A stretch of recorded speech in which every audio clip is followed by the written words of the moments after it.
This is the World Innovators Podcast with your host, Donna Peterson. Today, I have the pleasure of talking with Andrew Ewer. He is the CFO at Terrapin. And this is going to be an exciting conversation because Terrapin goes across several different industries all over the world. And Andrew has been kind enough, he's going to talk to us about insights about using quality data, but also what Terrapin has seen as marketing challenges and trends over the past year, and how we can kind of navigate so that we can all get success in our marketing. But before I get started, my name is Donna Peterson, and you are listening to the World Innovators Podcast, where innovators are going to help us with that navigation so that we can enhance our brand using only quality marketing sources to get good leads that will result in sales.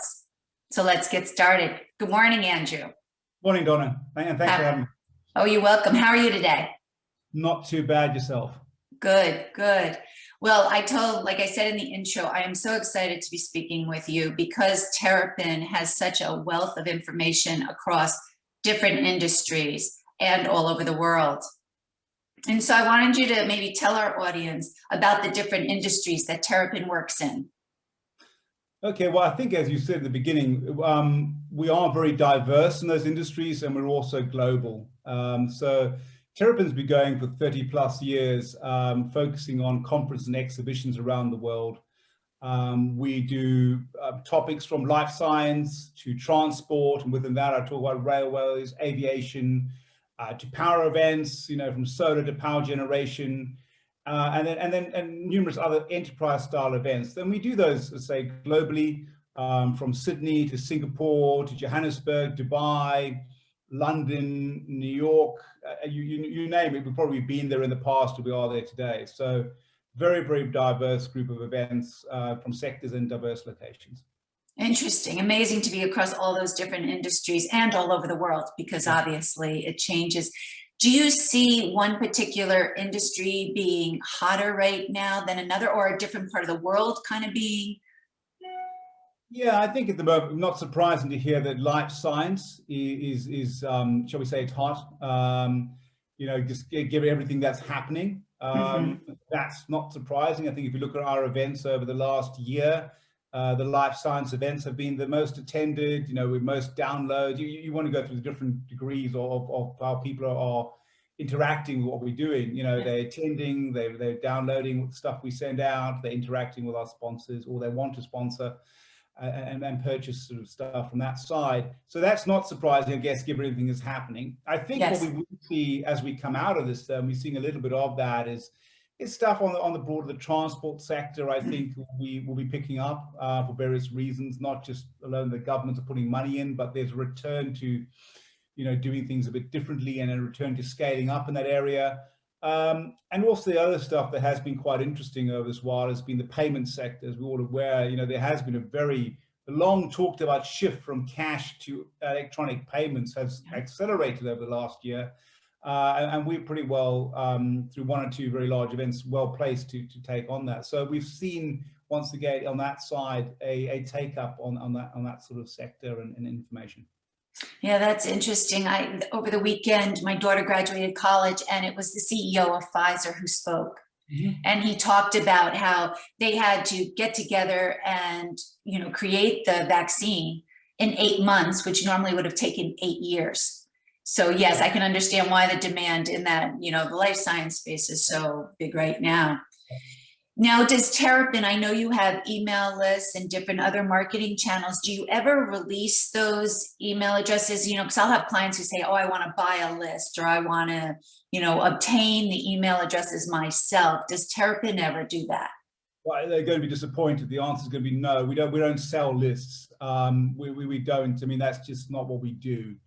So we certainly, it's just what we do. We don't sell stuff. We operate on the basis of really the database is built for our events. That's the purpose of why we built the database. And so because of that, we take a lot of care to protect that database as much as we can. So we don't sell lists. Yeah, that would make sense. I have that request from clients all the time, and I try to explain to them that reputable companies like yourself won't release it because it's such a valuable asset. Yeah. For Terrapin, Yeah. because I would imagine Terrapin uses the same list to promote your own conferences in-house. Absolutely. And I think, you're right. It's valuable for Terrapin. It's valuable for our clients that we have a database that is strong. That's one of the reasons why they will come to us. Of course, they're relying on us to do that. And I just think also, we aren't a data harvesting company, if I can use that phrase. And we don't go and harvest data with the purpose of flogging it on. So I know there are people out there that do that, but we're not one of those people. Oh, that's a very good point to bring up, because I don't know if we talked about it or not, but there's a lot of harvesters out there who are harvesting data, yeah, and they're using companies' names. So they might even use the Terrapin name, saying, okay, we've got orphan drug attendee list from Terrapin. Do you want to buy it? Yeah, and I do regularly get emailed for people trying to sell lists to my own events. And it's frustrating. It's ridiculous. I know my staff get very frustrated about it. Some even have on their footers, an email saying we don't sell the lists. Others have one or two have actually bought a bit of the list to see what was in there, and frankly discovered it's not the list. It's literally I don't know, if we pick on an event, say a rail event. It's shall we say, sometimes there's some relevance within that, but it's not our event list. Right. They've basically got some rail data together and they're flogging it out. So look, we don't sell it. We don't participate in selling data. We don't engage with people that do that. And we don't harvest data either. And by harvesting, I mean things like scraping it off the web or stuff. That's just not what we're about. Yeah. Well, I don't think you really could, because your events are very specific niche. And in order to be successful, you have to create like that relationship, but it has to be very targeted.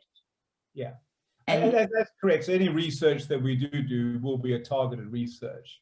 So for example, if we were doing, I'll pick on rail for the sake we were speaking about a second ago, if I was going to try and enhance my rail data, I'll go after specific job titles in a geography. And there are ways to go and do that research. It's a bit harder these days because of the laws in place. Let's be honest, you've got to be a little bit more careful about how you do it and professional about it, which we are. But that means more telephone research and things like that than just, we talk about scraping stuff off the web. That just is kind of a no-win situation, really. Yeah. You just don't get a quality database by doing that. That's kind of back to the old adage of, you spray that, you put out that huge net with hopes you're going to get the right people. And, that's all changed now, especially since COVID hit. I think it is more about that relationship marketing, which means you've got to be reaching a specific target audience, not reaching all CEOs in, like you said, the rail space. That's not going to work for you. No, and I think the thing is, it's about, people being willing to receive the email, even if they don't respond to every single one, and not wanting to disconnect from it. And I think that what you talked about, the sort of scattergun approach, that's going back to the old, very traditional marketing enterprise, send as many emails out to as many data points as I can. And if a few of them open up and successful, that's fine. But the world's changed now, and people unsubscribe, they block you. And very worse, further down on the scale, you get blacklisted and your IP gets blacklisted, and that can be devastating for your business. So from an email marketing perspective. And it can take a long time to clear up your name if you do get blacklisted. Yeah, and there are a lot of companies out there doing the blacklisting. So it's not just one individual, one company talking to you. You can be talking to multiple companies, and they all have their own rules. Right. And some of those rules are almost impossible to overcome, and other ones, they're more reasonable. So you just don't want to go down that route. Yeah, well, because I'll hear from salespeople who say, oh, I got this great list, I'm going to put it onto our database. And I'm like, no, if they're not opted in or compliant, and you must see it because you've got to deal with all the different countries. Yeah, so opting in compliance, opting in is one thing. It's very explicit what that is. Compliance, of course, does depend about where you are. So I'm based in Europe, so we talk about GDPR in Europe, but there are lots of other regulations out there that affect a global business, or they've got what we've got in California at the moment, and how that may then push across through into the United States could cause quite a change. Canada's got very strong regulations, particularly on opting in and receiving emails. Australia has always had a history of fairly tough data protection. And then you have other regions which are more, shall we say, I don't know if the right word, laissez-faire is, but maybe that's the right word compared to those environments. So it is a fairly complex thing to work through. Yes. But I think fundamentally, if you come down to the question about is if this person's in my database and receiving an email, if it's targeted at the right person, then they probably would be willing to receive that email. And if they don't want to receive the email, if you provide a system, which you should have, whereby they can opt out or unsubscribe or whatever you want to call it to stop receiving those emails, most people will then happily, do whatever they need to do, either unsubscribe or continue to receive the email until it makes sense. Yeah, I agree. Compliance is important, and I think just simply complying at that level, you get through most of your problems, no matter what the legislation is. Right. I agree with you. If the message resonates with the person in some way, they'll either act on it, or if they want to unsubscribe, they'll go through the normal course of just hitting the unsubscribe button at the bottom. Where if you're getting something totally off, like if I got something about, I don't even know, baseball equipment or something, and yes, my son plays, but I'm not in that at work, I would be like, where did you get my name? So now, oh, sorry, you go. Well, I was going to say, it's interesting on that point, because I still get, I don't know, 200-300 emails a day. Some of them are part of my marketing, and some of them are spam, I'm talking about marketing emails. And it's interesting what products people are trying to sell to me via email. These are just things that I've got absolutely no interest in. And I've worked at Terrapin a long time, and I've never bought these things while working at Terrapin. And yet I'm on a database somewhere. And my name has been sold, and they ask me to buy X. It is quite amazing. And some of them email me every day. And I still don't buy, yet they just keep emailing me. But I probably should unsubscribe, but I haven't got around to it yet. Well, I think sometimes when you're in marketing, I'm always very curious to look at the messages that I'm getting and trying to figure out where I'm getting. So sometimes I don't unsubscribe, because I'm doing a little investigative research behind it all. Yeah, I think there's a bit of that. Yeah. So now I know we were talking about the list and the different countries and the regulations, but also Terrapin, with your in-person events and then having to go virtual, you've probably had quite the challenges there over, since COVID hit. Yeah, we certainly have. So since the end of March last year, as up today, Terrapin has run one physical event, which was in Dubai last year, because Dubai was open for events towards the back end of last year, really. So that's all we've run. So pretty much everything else in our schedule had to go virtual. Wow. And I think I don't only see me, I mean, everyone else that works for us did a great job in making that happen. From selecting a platform that worked for us, there are lots of platforms out there. We chose the one that we thought worked for us and we want to have a long-term relationship with, to understanding how a virtual event is different to a physical event. And they are actually, very different. In terms of how you pull them together, how you produce them, how you get people to sit and listen to them and interact. It's actually a completely different product, really. We've had the chance. We're still running some at the moment. I think this year so far we've done about 5 virtual events, though all around the world things are opening up for live events. So we will probably have a fairly big chunk of our schedule live this year, but virtual events will still be a part of our product portfolio this year. That's for sure. What the future holds, 22 and beyond, I mean, I don't know. If you asked me 3 years ago if I'd ever be doing virtual events, the answer would have probably been a resounding no. So, the world's changed. So let's just see. I think there's like everything, there's a time and place for working out where the virtual events fit in. The way they ran last year probably is not what they'll be in the future. They'll morph into something else, I think, because they are different to a physical event. Yeah, you're right. I don't think I ever thought I'd be wearing a mask around and wearing it to the food store and going to the food store and having people take my temperature. I just, Yeah, that's the same. I've just had to go and get some milk here, pop down because I'm at home, obviously. This is my office and I'm in London. Yeah, I've got to put the mask on.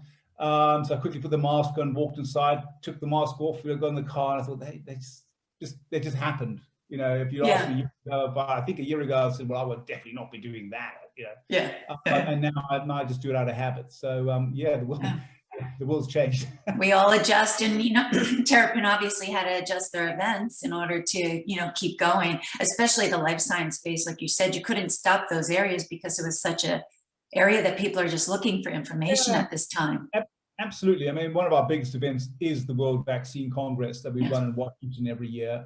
That's virtual for this year, partly because of timing of trying to get people over. So our next physical event for that will be next year. But that's just to do with timing, and also in terms of getting the right speakers. Until restrictions have all been lifted, they didn't feel it was appropriate for them to speak in person at an event until they wouldn't confirm physical until that had happened. And as we know, restrictions that we just talking about haven't yet gone away. So we had to because you have the restrictions of the countries, but you also have the restrictions of certain companies. Absolutely. So actually, the country restrictions are the easy one because they listed out there. So we all know what the restrictions in the UK are. Is like it's whatever the government puts out, and you read the fine print to understand what they really mean. But companies are worse because from perspective, they all have their own rules. They're all slightly different. And if we look at the conversation at the moment about banks trying to get staff to return, it's the banks that are pushing, but many other companies are actually on the other side saying, no, come back 1 or 2 days a week. Banks are saying come back as many days as possible, just from reading the paper this morning. Some companies have got travel bans in for the whole of this year. So if staff won't be traveling to live events because they're not allowed to, others are saying, hey, go wherever you want. So that's not written down anywhere. Well, and then I heard that somebody had, the company said, okay, but as a individual, they didn't want to go and be a speaker. Because that just opens you up to a whole, that's no longer just your own company. Now you're going, so you have quite a few hurdles to get over, with the next couple of months. So we have, but it's moving very quickly. Good. I think when we were talking the end of last year, beginning this year about events running live in the second half of the year, we believed it would happen, but it was hard. Sometimes you felt that was a tough ask. As we've come through here in the UK and what I've seen in the US, it's more, I feel more and more confident almost every day. Good. We are on track, and just even the sort of, I don't know, the sort of fake furor last week about which country you can go to holiday on, they released the list and we're now behind Europe. You can go more places in Europe on holiday than we can. And I did look at it and thought, well, the context is required, but it does elevate the point that things are moving forward very quickly.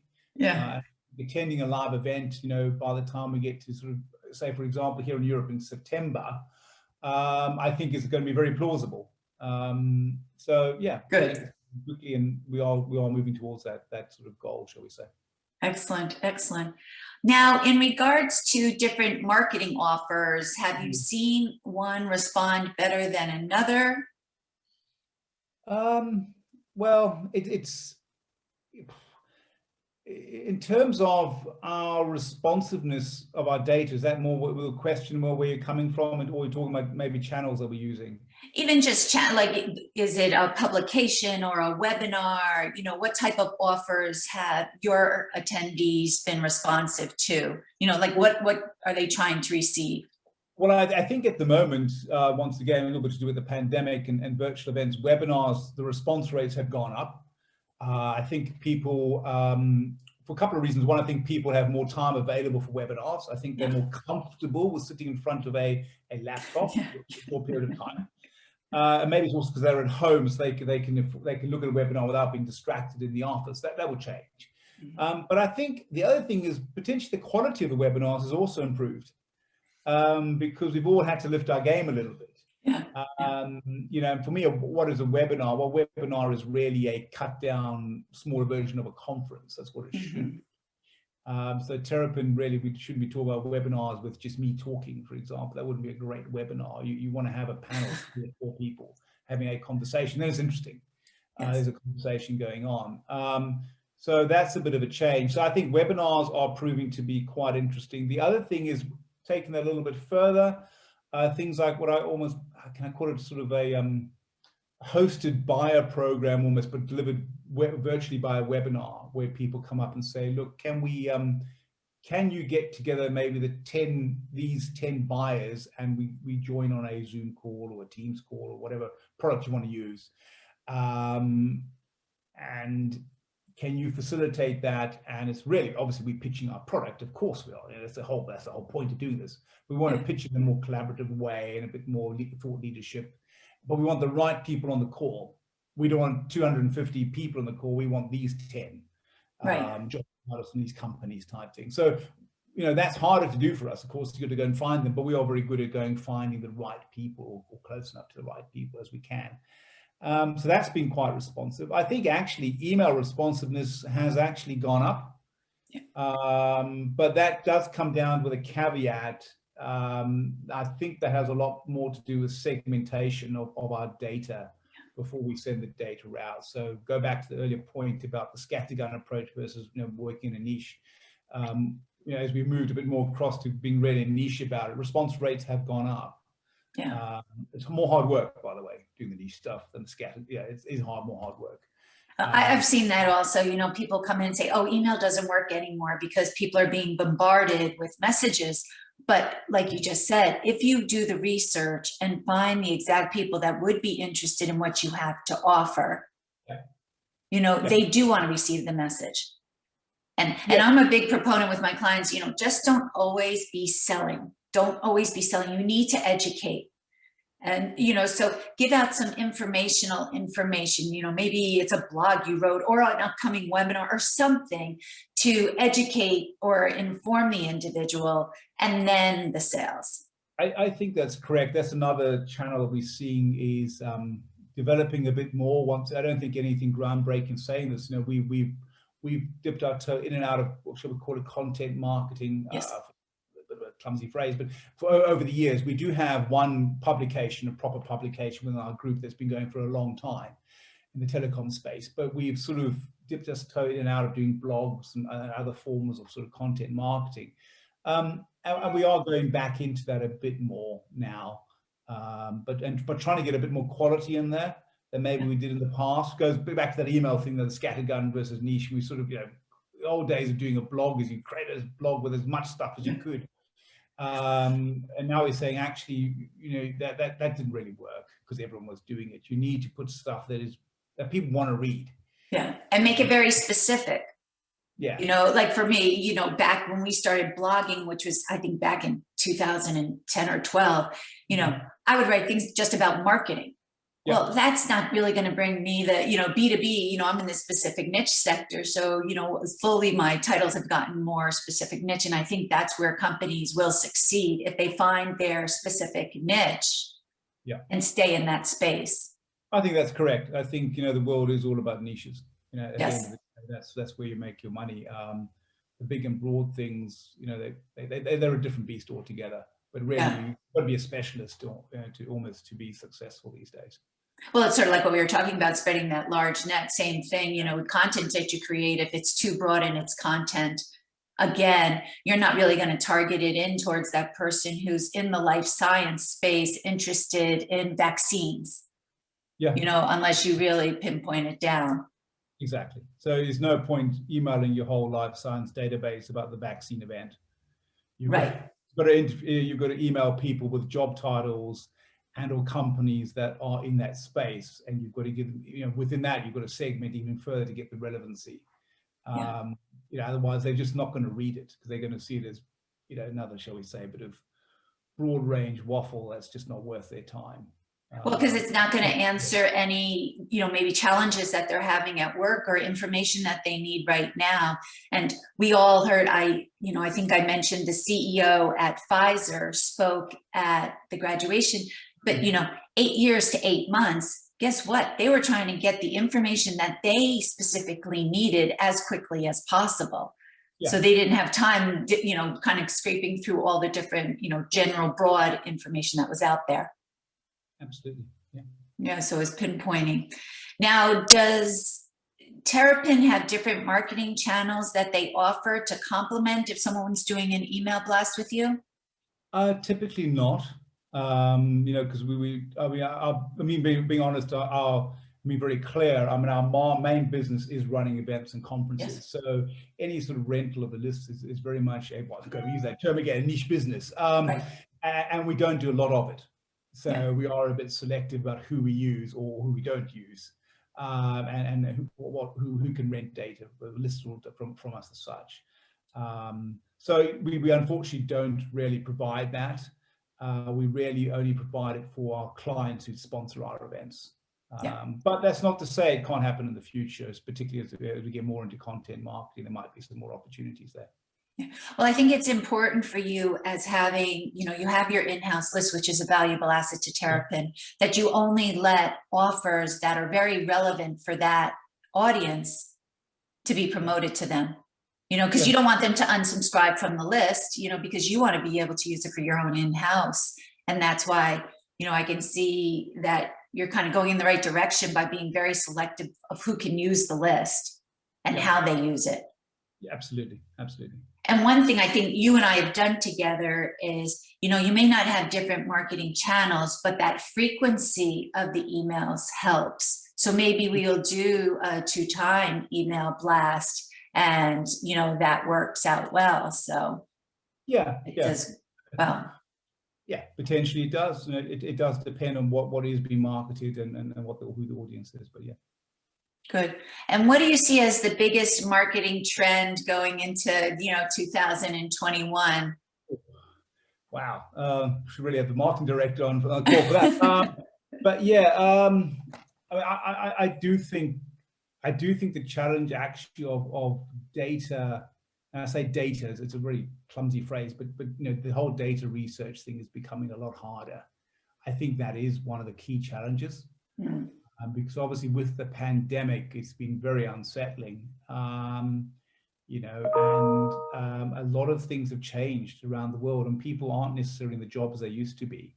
So one does need to refresh their database. Now, that's got a little bit tougher over the last 2-3 years. So I think that's going to be one of the challenges, how to react to that. Yeah. I think that's one of the main challenges. The other one is also the other point about email marketing is, we've long talked about the demise of email marketing, but it's still here and it's still very valuable. And I say the response rates are still good. I think one of the other challenges about how to broaden our offering beyond just the email marketing internally, and getting more successful with the social side as more and more people move to those platforms. But that's a challenge we've had for a while, and I don't yet know any events company that's been incredibly successful on that. There's been degrees of success in isolated cases, absolutely.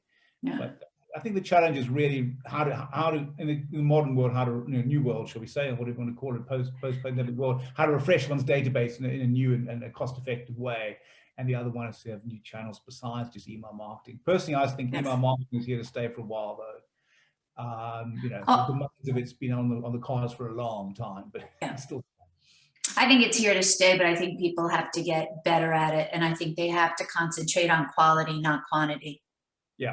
Because if they stay in that quality section, it's not going to work for them, and they're going to get themselves in trouble. So, it is interesting. I mean, I've bought a few events and events companies over the years. And I've been surprised sometimes about how small the database is. Yeah. So you get there and say, I'm buying this event, it's quite a decent sized event. How many names do you have in your database? And they quote a number. And then I look at the response rates and what they have. A lot of those people also signed up to their Twitter handle. They on their LinkedIn profile too. They're responsive. So they've got a small but highly responsive database. And it's incredibly relevant. And that's interesting, and often that these events or business I'm buying are very niche. They're very specialist. The people have been doing it for a long time. And so I guess it's cause and effect. Yeah. But it's a quality database, even though it's, shall we say, small by the standards you might expect. But if you do quality, quality branding, quality database, and you're able to build that trust. And then you get those relationships with those companies. And I guess they're clients of yours for a lifetime. It's not a one-off sale. It's something where, they'll be with you and they'll definitely open and be interested in everything you have to offer. So quality is definitely, the way to go. Absolutely. Good. All right. My last and fun question, because I am a strong believer of keeping yourself energized in order to be innovative at work. What does Andrew do to keep himself energized and innovative? Well, at the moment, I'm just trying to get into the office, but so I don't have to sit at home all day. Besides that, no. Look, I think the thing is you just got to get a bit of a balance. Yes. And it's actually got harder during the pandemic because while you're at home, there is no natural split between work and life, the infamous work-life balance. And I think that is one of the ways to do it. And one of the things we noticed a lot last year with our staff is, I'm not sure if it's because they didn't want to use up their leave because they didn't have anywhere to go and holiday and stuff like that, but they just weren't taking time off. And we basically force people to take time off, including myself, take a week off to recharge. Good. And I think you want to get the energy up. One of the best ways to do it, ironically, is take a little bit of time off and do something else basides work. Yeah. Oh, you're right. Yeah. Just even a simple walk outside, you'd be surprised. Yeah. I'm not saying take a month off. It could just be a day off, an afternoon off, or even just an hour's walk with the dog as such, just anything and not think about work. And that, or maybe that certainly does help you. Otherwise, it can become a very long slog. Yes, it can. Yes, it can. Well, Andrew, I don't want to keep you. I thank you very much for your insights today about the different industries Terrapin has and the importance of quality over quantity. So thank you very much. Yes, thank you very much. Thank you. I'll talk to you soon. Thanks. Bye-bye. Thank you for listening to the World Innovators Podcast. For more information about today's topic, email us at dpeterson@worldinnovators.com or call 860-210-8088. And please make sure to subscribe so you don't miss a future episode.